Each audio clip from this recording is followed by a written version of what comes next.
அவர்கள் 6 மாதம் அப்படின்னு சொன்னது இப்போ 6 வாரம் கூட தாக்கு பிடிக்க முடியல. 6 மாதம் எதுவும் பேச வேண்டாம் அப்படின்னு நினச்சாங்க. ஏன் நினச்சாங்கன்னா, இவர்கள் புதியவர்கள், இவர்களுக்கு ஒன்றும் தெரியாது, அரசியலையும் தெரியாது, நிர்வாகமும் தெரியாது, ஒன்றும் பண்ண முடியாதுன்னு நினச்சாங்க. திறமையாக பண்ண போய் ஒருவேளை நம்மளுடைய வாய்ப்பு போயிடுச்சோ, இனிமேல் இவ்வளோதானோ, எப்படியாச்சும் இந்த ஆட்சியை கவிழ்க்கணும், இந்த ஆட்சி போயிடணும் அப்படிங்கிற ஒரு அற்ப ஆசையில் அழுதுகிட்டு இருக்காங்க. அப்பாவும் பிள்ளையும் டெய்லி ஒரு கல்யாண மண்டபத்தில் போய் ஒப்பாரி வைக்கிறதையே வேலையாக எங்கெங்கெல்லாம் ஊழலை கண்டுபிடிக்காங்கன்னு உடனே இப்போ எல்லா அமைச்சர்களும் மாற்றுறாங்க.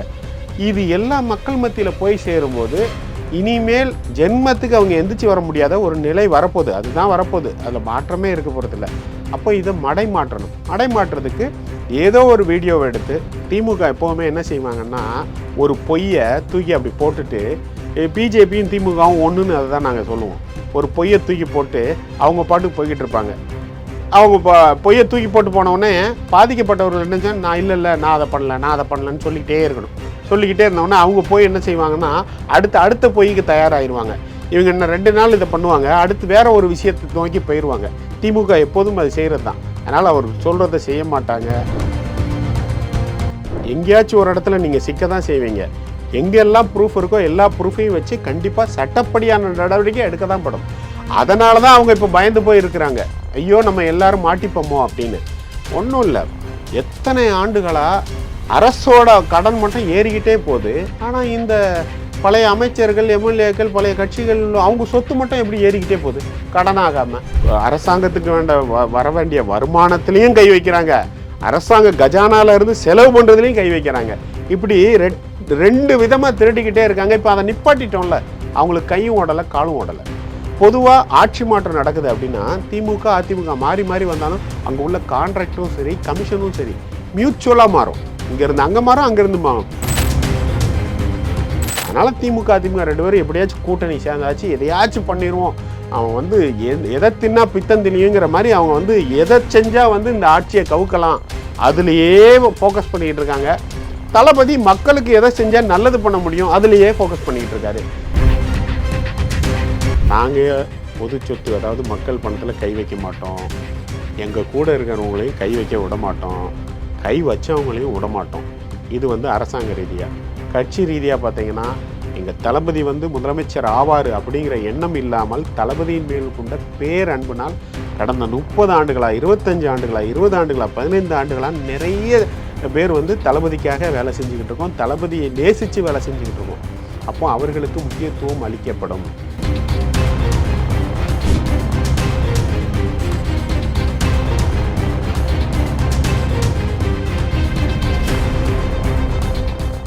ரியல் ஒன் உறவுகளே, நடுநிலையோடு பொறுப்புடன் செய்திகளை வழங்கி பல லட்சக்கணக்கான மக்களின் நம்பிக்கையை பெற்ற நமது சேனலின் வளர்ச்சிக்கு உங்கள் ஆதரவு தேவை. இந்த ஊடக பயணம் தொடர்ந்து வலுப்பெற திரையில் தெரியும் QR கோட் ஸ்கேன் செய்தோ அல்லது டிஸ்கிரிப்ஷனில் உள்ள வங்கி விவரங்கள் மூலம் உங்களால் முடிந்த அளவு சப்போர்ட் செய்யுங்கள். உங்கள் ஒவ்வொரு ஆதரவும் நமது குரலை இன்னும் பல லட்சம் பேரிடம் கொண்டு செல்ல உதவும். ரியல் ஒன் நேயர்களுக்கு வணக்கம். இன்று நம்மளுடைய நேர்காணலுக்கு தாவேகாவின் ஆதரவாளரான பம்மல் கந்தசாமி அவர்கள் நினைச்சிருக்காங்க. சார் வணக்கம். வணக்கம்.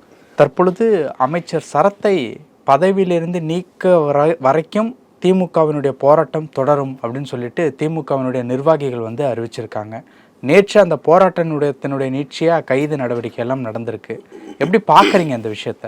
போராட்டத்து கைது நடந்திருக்குன்னா அவங்க அனுமதி கரெக்டாக வாங்கியிருக்கணும், அவ்வளோதான், வேற ஒன்றும் கிடையாது. முன்னாடி அறிவிப்பு கொடுத்து தானே போராட்டம். அந்த அனுமதி SOP அவங்க போட்ட SOP தான். இந்த அரசு எந்த SOPயும் போடலை. 5 நாளைக்கு முன்னாடி நீங்கள் ப்ராப்பராக அனுமதி வாங்க, லெட்ரு கொடுங்க, எத்தனை பேர் சேரணும், எல்லாமே அவங்க போட்ட SOP தான். அவங்க போட்டது தான் இப்போ அவங்கள பாதிக்குது, வேற ஒன்றும் கிடையாது. இன்னொன்று, இது எல்லா இடத்துலையும் நான் இதை தான் சொல்லிக்கிட்டு இருக்கேன், பட் இதுதான் உண்மை. அதனால் என்னென்னா, இப்போ தளபதி ஆட்சி வந்ததுலேருந்து எல்லா துறைகளிலும் உள்ள ஓட்டைகள் அடைச்சிக்கிட்டு இருக்கோம்.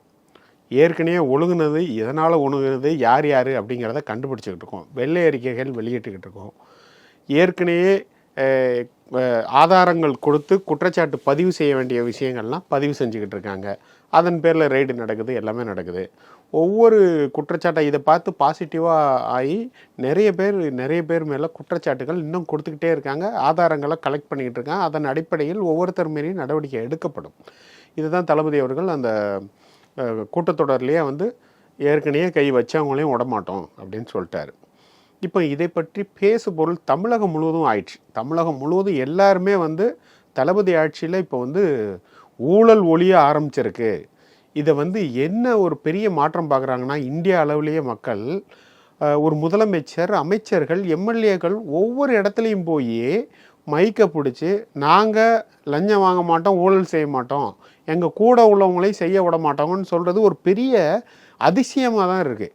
இன்றைக்கி பார்த்தீங்கன்னா திமுகவில் அப்பாவும் பிள்ளையும் போய் ஒவ்வொரு திருமணம் இதுலேயும் கலந்துக்கிட்டு ஒப்பாரி வச்சுக்கிட்டு இருக்காங்க. திருமண மேடைகளே திமுகவினுடைய வளர்ச்சி மேடைகள். ஆனால் அவர்கள் 6 மாதம் அப்படின்னு சொன்னது இப்போ 6 வாரம் கூட தாக்கு பிடிக்க முடியல. 6 மாதம் எதுவும் பேச வேண்டாம் அப்படின்னு நினச்சாங்க. ஏன் நினச்சாங்கன்னா, இவர்கள் வந்து புதியவர்கள், இவர்களுக்கு ஒன்றும் தெரியாது, அரசியலையும் தெரியாது, நிர்வாகமும் தெரியாது, ஒன்றும் பண்ண முடியாதுன்னு நினச்சாங்க. திறமையாக பண்ண போய் ஒருவேளை நம்மளுடைய வாய்ப்பு போயிடுச்சோ, இனிமேல் இவ்வளோதானோ, எப்படியாச்சும் இந்த ஆட்சியை கவிழ்க்கணும், இந்த ஆட்சி வந்து போயிடணும் அப்படிங்கிற ஒரு அற்ப ஆசையில் அழுதுகிட்டு இருக்காங்க. அப்பாவும் பிள்ளையும் டெய்லி ஒரு கல்யாண மண்டபத்தில் போய் ஒப்பாரி வைக்கிறதையே வேலையாக செஞ்சுக்கிட்டு இருக்காங்க. ஆனால் இப்போ தாவேக்காவுக்கு எதிராக என்ன சொல்ல, ஒன்றும் சொல்கிறதுக்கு இல்லை.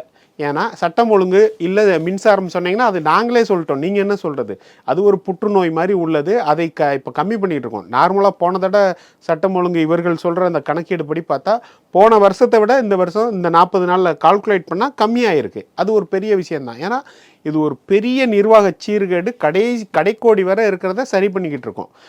எங்கெங்கெல்லாம் ஊழலை கண்டுபிடிக்காங்கன்னு உடனே இப்போ எல்லா அமைச்சர்களும் மாற்றுறாங்க. இது எல்லா மக்கள் மத்தியில் போய் சேரும்போது இனிமேல் ஜென்மத்துக்கு அவங்க எந்திரிச்சு வர முடியாத ஒரு நிலை வரப்போகுது. அதுதான் வரப்போகுது, அதில் மாற்றமே இருக்க போகிறதில்ல. அப்போ இதை மாற்றணும். மாற்றுறதுக்கு ஏதோ ஒரு வீடியோவை எடுத்து அவங்க ஒரு பர்செப்ஷனை கிரியேட் பண்ணுறாங்க. அது அவங்க ஒரு குற்றச்சாட்டு வைக்கிறாங்களோ, அந்த குற்றச்சாட்டு அங்கே நடந்ததா இல்லையாங்கிற முகாந்திரமே அங்கே இல்லை. அவங்க ஏதோ தக் லைஃப்னு போட்டு ஒரு ஃபன்னாக பண்ணதையோ, இல்லை அவர் சொன்னபடி மாத்திரையை நுணுக்கி கொடுத்ததோ ஏதோ ஒன்று நடந்துக்கிட்டு இருக்கு. இவங்க ஒரு பர்செப்ஷன் வச்சா அவர் ஒரு விளக்கம் கொடுத்துட்டாரு. பட் அது எந்த சூழ்நிலையும் அவங்களால வந்து இதுதான் நடந்தது அப்படிங்கிறத அவங்க சொல்ல முடியாது, நிரூபிக்கவும் முடியாது. இது வந்து அவங்களுடைய ஆட்சி காலத்துலேயும் நடந்தது. சரிங்களா? இப்போ வேற வழி இல்லாமல் எதையாச்சும் ஒரு அவதூறை பரப்பணும். எங்களுடைய அமைச்சர் மேலே அந்த அவதூறை கொண்டு வந்திருக்காங்க. எங்கள் அமைச்சர் வந்து பம்பரமாக வேலை செஞ்சுக்கிட்டு இருக்காரு. தாம்பரம் மட்டும் இல்லை, சுற்று வட்டாரத்தில் எல்லா இடத்துலையும் பம்பரமாக வேலை செஞ்சுக்கிட்டு இருக்காரு. அவரே சொல்லியிருக்காரு, யார் தப்பு செஞ்சாலும் தண்டனை உண்டு அப்படின்னு. இது வந்து எங்களுடைய தளபதி எங்களுக்கு கற்றுக் கொடுத்தது தாரக மந்திரமாக எடுத்துக்கிட்டு இருக்கோம்.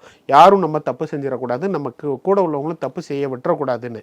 இப்போ இது அப்படியே தொடர்ந்துருச்சு அப்படின்னா இந்த ஆட்சி இன்னும் 20-30 ஆண்டுகளுக்கு இவர்களால் இந்த ஆட்சிக்குள்ளே வரவே முடியாதுங்கிற நிலை ஏற்படுங்கிறதுனால அவர்களால் ஒன்றுமே செய்ய முடியாமல் ஏதாச்சும் ஒன்றை பிடிச்சி இந்த ஆட்சிக்கு அவப்பேரை ஏற்படுத்தணும், இல்லை கெட்ட பேரை கொண்டு வரணும் அப்படிங்கிறதுக்காக டைவர்ட் பண்ணுறதுக்காக இந்த வேலையெல்லாம் பண்ணிக்கிட்டு இருக்காங்க. ஓகே, ஆனால் அவர்களுடைய போராட்டம் தொடரும் அப்படிங்கிறத தாராளமாக தொடரட்டும், பதவி நீக்கிற வரைக்கும் தாராளமாக தொடரட்டும். திமுக எப்போவுமே என்ன செய்வாங்கன்னா, ஒரு பொய்யை தூக்கி அப்படி போட்டுட்டு, பிஜேபியும் திமுகவும் ஒன்றுன்னு அதை தான் நாங்கள் சொல்லுவோம். ஒரு பொய்யை தூக்கி போட்டு அவங்க பாட்டுக்கு போய்கிட்டு இருப்பாங்க.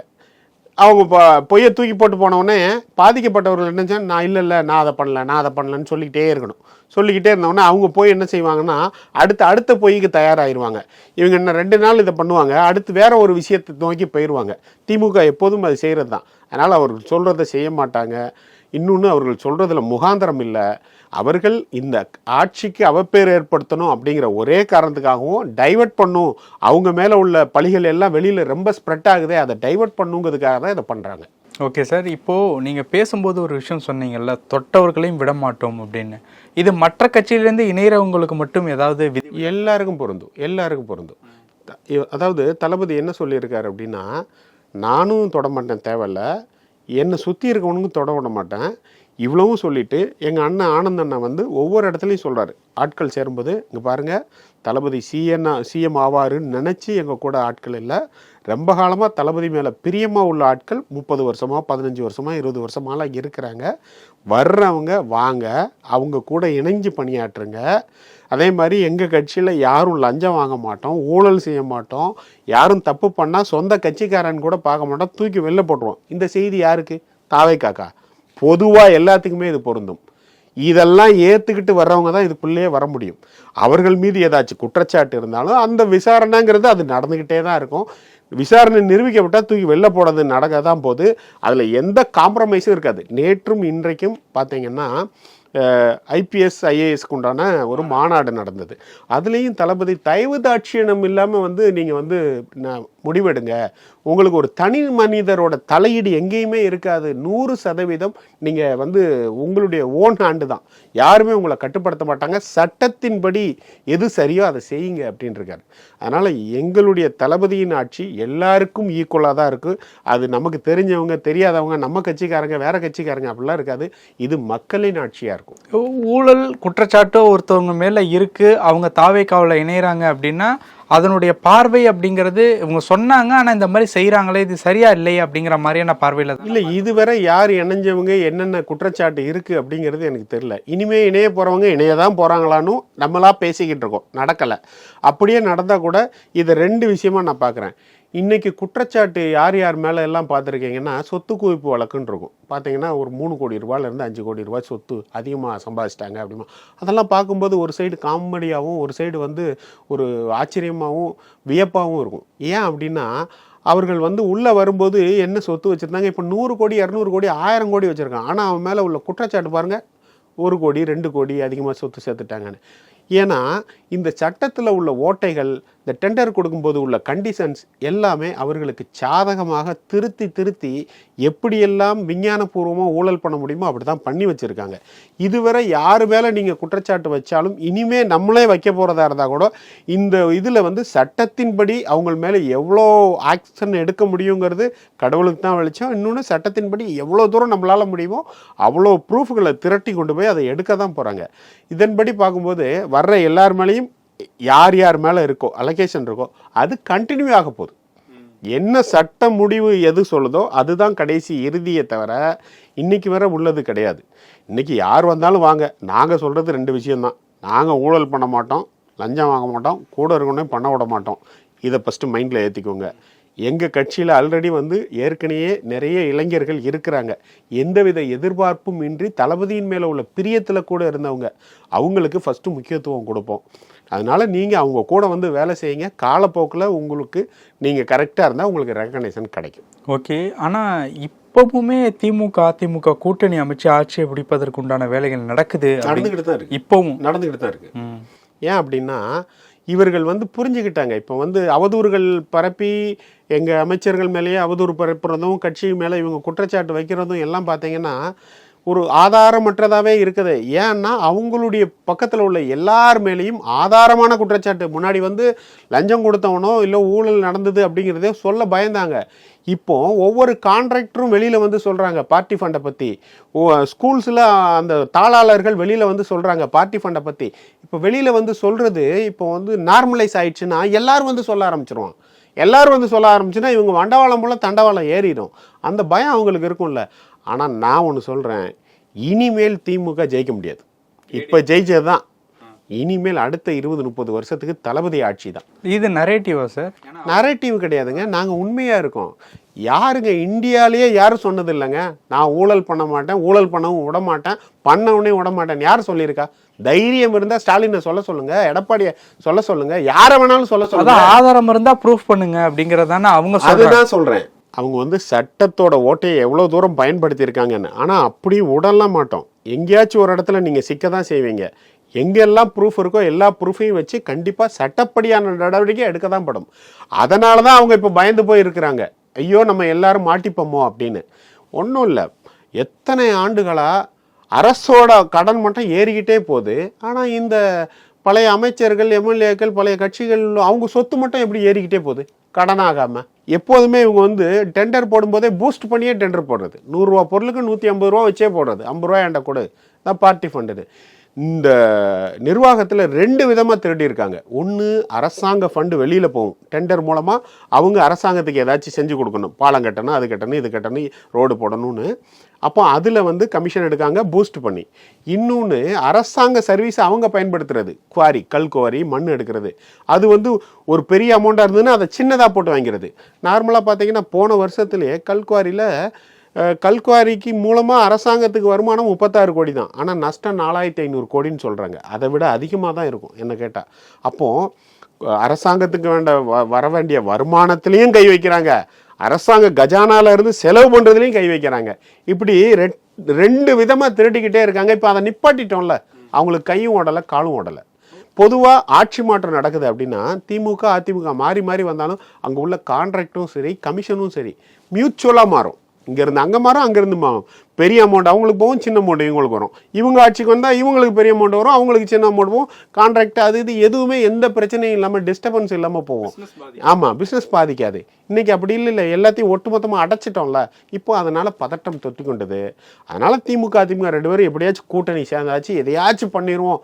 அவன் வந்து எதை தின்னா பித்தந்திலியுங்கிற மாதிரி அவங்க வந்து எதை செஞ்சால் வந்து இந்த ஆட்சியை கவுக்கலாம் அதுலேயே ஃபோக்கஸ் பண்ணிக்கிட்டு இருக்காங்க.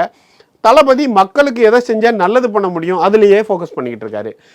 இதுவரை தமிழக வரலாற்றிலேயே எம்எல்ஏக்களும் மந்திரிகளும் இவ்வளோ இறங்கி டெய்லி களத்தில் நின்று எங்கேயுமே பார்த்ததில்லை, யாரும் பார்த்ததில்லை. இதுவரை தமிழக வரலாற்றில் சட்டசபையில் என்ன நடக்குங்கிறத லைவாக மக்கள் பார்த்ததே கிடையாது. இப்போ அதெல்லாம் நடந்துக்கிட்டு இருக்கு.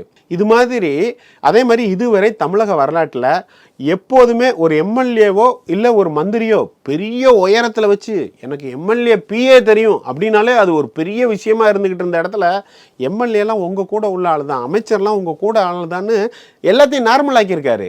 இன்றைக்கி எல்லாரும் அமைச்சரை போய் பார்க்க முடியுது, எம்எல்ஏவை பார்க்க முடியுது, கேள்வி கேட்க முடியுது, எனக்கு என் பகுதியில் இந்த குறைகள் இருக்குன்னு சொல்ல முடியுது. அது எல்லாமே நம்ம அண்ணன் தம்பி மாதிரி அக்கா தங்கச்சி மாதிரி இருக்கிறாங்க. எல்லாம் நம்ம வீட்டில் உள்ள பிள்ளைங்க தான் எம்எல்ஏ ஆயிருக்கு. ஏன் முதலமைச்சரே எங்கள் அண்ணன் தானே, எல்லாரும் சொல்லிக்கிறது எங்கள் அண்ணன் தான் முதலமைச்சர். அப்போது இந்த நார்மலைஸ் முதலமைச்சர் இதுவரெல்லாம் உயரத்தில் உள்ள மன்னர்கள் மாதிரிலாம் இருந்தாங்க. எங்கள் அண்ணா அப்படி இல்லையே, இறங்கி வந்துட்டார். எல்லா இடத்துலையுமே இறங்கி வந்து இந்த ஆட்சி உங்களுடைய ஆட்சி, நம்மளுடைய ஆட்சி. நம்ம ஆட்சிங்கிறது மன்னர் ஆட்சி கிடையாது. எங்கள் ஆட்சியில் நீங்கள் தான் மன்னர்கள், ஓட்டர்ஸ் ஆகிய மக்கள் தான் மன்னர்கள். ஆனால் இவ்வளோ விஷயங்கள் இருக்கும்போது அந்த மின்வெட்டு அப்படிங்கிற ஒரு விஷயம் வந்து பெரிய லெவலுக்கு வந்து திமுகவினுடைய முன்னாள் அமைச்சர்களால் பேசப்பட்டு இருக்கு. இப்போ சமீபத்தில் பாக்யராஜ் ஐயா அவர்களுடைய இறப்பில் கூட ஒரு 2 மணி நேரம் அந்த அவருடைய அந்த பூத உடல் இருட்டிலே இருந்திருக்கு அப்படின்னு சொல்லி முன்னாள் அமைச்சர் மாசு அவர்கள் வந்து பேசியிருந்தாங்க. பெரம்பூர்லே கரண்ட் கட்டு அப்படிங்கிறது பெரிய ஒரு விஷயமா போயிட்டு இருக்கு அப்படிங்கிறத உதயநிதி ஸ்டாலின் அவர்கள் திருமண மேடையில் பேசியிருந்தாங்க. எப்போதான் சரியாகும்? சரியாகும். இது வந்து ஜி பூம்பை மேஜிக் போட முடியாது. அதனால தான் வெள்ளை அறிக்கையில் தெளிவாக கொடுத்துட்டோம். இவங்க வந்து மின்வெட்டுக்கு காரணமான அந்த எல்லாமே டெம்பரவரியாக பேட்ச் ஒர்க் பண்ணிட்டு போயிட்டாங்க. ஆனால் அந்த டைம்ல அப்படி இல்லை சார். இல்லையே, பேட்ச் ஒர்க் பண்ணதுனால தான் அப்படி அவங்க எல்லா காசையும் இறைச்சி பேட்ச் ஒர்க் பண்ணுறாங்க. நம்ம பர்மனண்ட் சொல்யூஷன் கொடுக்கணும், எத்தனை சப்ஸ்டேஷன் வேணும் அப்படிங்கிறத பார்க்குறோம், எத்தனை இடத்துல வந்து மின்மாற்றிகளை மாற்றணும் அப்படின்னு பார்க்குறோம், ஏற்கனவே எவ்வளோ பர்ச்சேஸ் பண்ணணுங்கிறத பார்க்குறோம். இது எல்லாத்தையும் வச்சு பர்மனண்ட் சொல்யூஷன் ஒன்றும் இல்லை. இதுவரை வந்து மின் ஊழியர்கள் யாரெல்லாம் ரிட்டையர்ட் ஆனாங்களோ அந்த இடத்துல வந்து வேக்கண்டை கூட ஃபில் பண்ணல. அவங்க எதை நோக்கி மின்சார இதை எடுத்துகிட்டு போனாங்கன்னா வேக்கண்டை ஃபில் பண்ணாமல் வச்சு கடைசி அதை தனியார் மயமாக்குறத நோக்கி எடுத்துகிட்டு போய்கிட்டு இருந்தாங்க. இப்போ நம்ம தளபதி வந்த உடனே 20,000 பேர் வேலைக்கேடு, ஏற்கனவே 5,000 பேர் எடுத்து வச்சுருக்காங்க, அவங்களுக்கு வேலை கூட இன்னொரு 15,000 பேர் வேலைக்கேடு. இன்னொன்று அங்கே உள்ள இன்ஃப்ராஸ்ட்ரக்சருக்கு 15,000 கோடி அலாட் பண்ணியிருக்காரு. அடுத்த 2 ஆண்டுகளில் இதோட பர்மனண்ட் சொல்யூஷன் கொடுத்துடணும், உற்பத்தியை அதிகப்படுத்தணும். ஏற்கனவே உற்பத்திக்காக இவர்கள் நட்டாத்தில் விட்டு போன 4-5 ப்ராஜெக்ட் இருக்குது. எல்லாத்தையும் எடுத்து டெக்னிக்கலாக என்ன பிரச்சனைகள் அதை ஆய்வு பண்ணி சரி பண்ணி அதை உற்பத்தி நிலைக்கு கொண்டு வரணும்னு ஆக்கப்பூர்வமான ஒரு சிந்தனையை நோக்கி போய்கிட்டு இருக்கு. அதனால் சட்டம் ஒழுங்கும் சரி, இந்த மின் இதுவும் சரி, நீண்டகால பிரச்சனைகள் இது இன்னைக்கு முளைத்தது கிடையாது. இது வந்து ஒரு இந்த புற்றுநோய்க்கு கொடுக்குற மருந்து போல மருந்துகளை கொடுத்து அதை சரி பண்ணிக்கிட்டு இருக்கோம். அடுத்த 6 மாதத்திலிருந்து 1 வருஷத்துக்குள்ள அது ஓரளவு நார்மலைஸ் ஆயிரும். 2 வருஷத்துல பர்மனண்ட் சொல்யூஷனுக்கே வந்துடும். ஓகே, லாரன்ஸ் அவர்களோட வீடியோ பார்த்தீங்களா? பார்த்தேன். என்ன தோணுச்சு உங்களுக்கு பார்க்கும்போது? ஒன்றும் தோணலை. அவர் ப்ராக்டிக்கலாக பேசுகிறாரு. நான் வந்து போட்டி போடலை, முதலமைச்சர்கிட்ட போய் நான் வந்து உரிமையாக மக்களுக்கு ஏதாச்சும் வேணும்னா கேட்பேன், அந்த கட்சியிலேயே நிறைய பேர் இருக்கிறாங்கல்ல, அவங்க போட்டி போடட்டும், அதுக்காக நான் போட்டி போடணும்னு சொல்ல. இதில் இவர் பேசினதுலேருந்து நான் புரிஞ்சுக்கிட்டது, அவர் தளபதியின் மேலே பேரன்பு வச்சுருக்காரு, தளபதியோட ஆட்சி சிறந்த ஆட்சின்னு நம்புகிறாரு. அதன் மூலமாக தளபதி ஆட்சிக்கு தானும் ஏதாச்சும் பங்களிப்பு செய்ய முடியுமா அப்படிங்கிறத அவர் நினைக்கிறாரு. அதை தளபதியும் கட்சியும் முடிவு பண்ணும். அதில் நம்ம சொல்கிறதுக்கு ஒன்றுமே இல்லை. தாவேக்காவில் இருக்கக்கூடிய இப்போது இடைத்தேர்தலாக அறிவிச்சிருக்கக்கூடிய அந்த 6 தொகுதிகளில் ஏதாவது ஒரு தொகுதிகளில் தாவேக்கா வேட்பாளராக எதிர்பார்க்கலாமா எப்படி? இல்லை, அது கட்சி முடிவெடுக்கணும். அது நம்ம எதுவும் சொல்கிறதுக்கு இல்லை. ஆனால் அவர் வந்து இந்த கட்சி இந்த ஆட்சி சிறந்தது அப்படிங்கிறத வெளிப்படுத்தியிருக்காரு மக்கள் மத்தியில். இப்போ நிறைய பேர் தாவேக்காவில் இணையிறது அப்படிங்கிறத எப்படி ஆளும் கட்சியாக இருக்குது, அங்கே போனால் நமக்கு வந்து ஒரு நல்ல ஒரு லைஃப் கிடைக்கும் அப்படிங்கிற மாதிரி பார்க்குறதா, இல்லை திமுக அதிமுக சைடு போனால் சீனியாரிட்டி பிரகாரம் வர்றதுக்கு லேட் ஆகும், அதனால நமக்கு ஒரு இடம் கிடைக்கிறதுக்கு லேட் ஆகும் அப்படிங்கிற மாதிரி பார்க்குறது? இல்லை, பல்வேறு எண்ணங்கள் அவங்களுக்கு இருக்கலாம். வந்த உடனே நம்ம ஆளுங்கட்சியில் சேர்ந்துடலாங்கிற எண்ணம் இருக்கலாம், இல்லை நம்ம அங்கே போனால் ஏதாச்சும் சம்பாதிக்க முடியுமாங்கிற எண்ணம் இருக்கலாம், இல்லை அங்கே போன உடனே பதவி வாங்கிடலாங்கிற எண்ணம் இருக்கலாம். ஆனால் எது வேணாலும் நீங்கள் வச்சுக்கோங்க. தளபதியும் சரி, எங்கள் ஆனந்தண்ணன் பொதுச் செயலாளர் அவர்களும் சரி ரொம்ப தெளிவாக சொல்லிட்டாங்க. இதெல்லாம் நீங்கள் மைண்டில் ஏற்றிக்கோங்கன்னு இது மூலமாக நான் கேட்டுக்கிறேன். ஒன்று, நாங்கள் பொது சொத்து அதாவது மக்கள் பணத்தில் கை வைக்க மாட்டோம், எங்கள் கூட இருக்கிறவங்களையும் கை வைக்க விட மாட்டோம், கை வச்சவங்களையும் விட மாட்டோம். இது வந்து அரசாங்க ரீதியாக. கட்சி ரீதியாக பார்த்தீங்கன்னா எங்கள் தளபதி வந்து முதலமைச்சர் ஆவார் அப்படிங்கிற எண்ணம் இல்லாமல் தளபதியின் மேல் கொண்ட பேரன்புனால் கடந்த 30 ஆண்டுகளா, 25 ஆண்டுகளா, 20 ஆண்டுகளா, 15 ஆண்டுகளா நிறைய பேர் வந்து தளபதிக்காக வேலை செஞ்சுக்கிட்டு இருக்கோம், தளபதியை நேசித்து வேலை செஞ்சுக்கிட்டு இருக்கோம். அப்போ அவர்களுக்கு முக்கியத்துவம் அளிக்கப்படும். நீங்கள் யார் உள்ளே வந்தாலும் அவங்க சின்ன பசங்க தானே, அவங்களுக்கு எக்ஸ்பீரியன்ஸ் இல்லை, அவங்களுக்கு அரசியல் தெரியாதுன்னு அவங்கள டாமினேட் பண்ணாமல் அவங்க கூட இணைஞ்சு வேலை செய்யுங்க. உரிய காலத்தில் உரிய அங்கீகாரம் நீங்கள் சரியான நபராக இருந்தால் கொடுக்கப்படும். பல விஷயங்கள் பேசியிருக்கும். நேரத்திற்கு நன்றி. நன்றி. உங்கள் பிசினஸ் இன்னும் அதிக மக்களை சென்றடைய வேண்டுமா? இன்றைய டிஜிட்டல் உலகில் சரியான ப்ரமோஷன் தான் வெற்றியின் முதல் படி. தமிழகம் முழுவதும் பல லட்சக்கணக்கான பார்வையாளர்களை தினமும் சென்றடையும் ரியல் ஒன் யூடியூப் சேனல்களில் உங்கள் பிசினஸ் இனி எல்லோரும் அறியட்டும். குறைந்த செலவில் அதிக ரீச். உங்கள் பிராண்டுக்கு நம்பிக்கையும் வளர்ச்சியும் சேர்க்க இன்றே எங்களை தொடர்பு கொள்ளுங்கள். 9280087164.